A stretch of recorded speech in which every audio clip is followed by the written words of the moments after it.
Welcome back, Natural Wellness Physiotherapy. I'm Dr. Courtney Morse. Today, we're going to talk about jumping and landing. We talked about it very briefly at the end of last week's video. We were talking about burpees.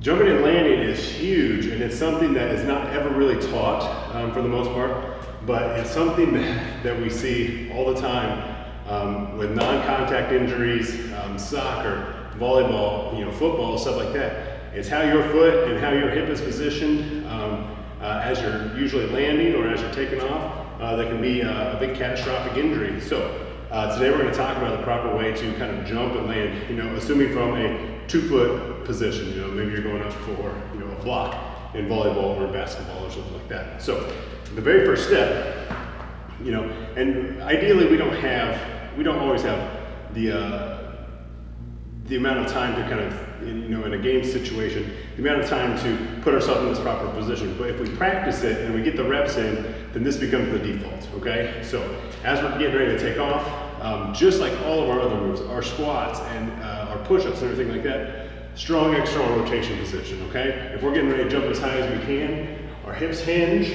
just like we did on the squat, and our knees are out wide. It's a squat. If this is our first move, boom. Negative, that's a bad start. You're not using your hips to generate elevation and generate hip thrust that's gonna make you jump higher, okay? So step one, get that proper width right through here.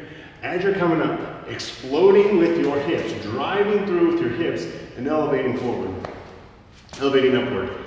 The other thing that we wanna do is while we're up, is we want to kind of maintain this hollow position, right? We want to keep our core contracted and keep it on.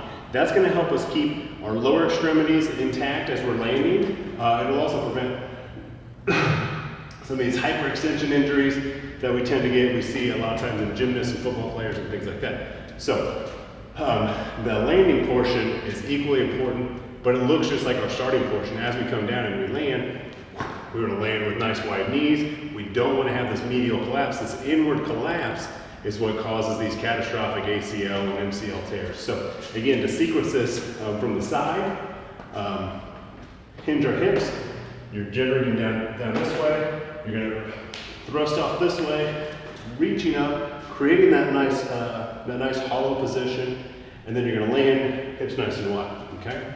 So, wide, extending up, reaching, still hollow, and then land wide again, all right? So the whole sequence,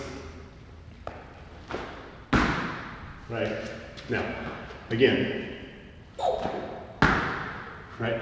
No collapsing, no weak positions. That's gonna help a lot of times with those non-contact injuries. So, now I'm out of breath. So until next time, Courtney Morse, Natural Wellness Physiotherapy.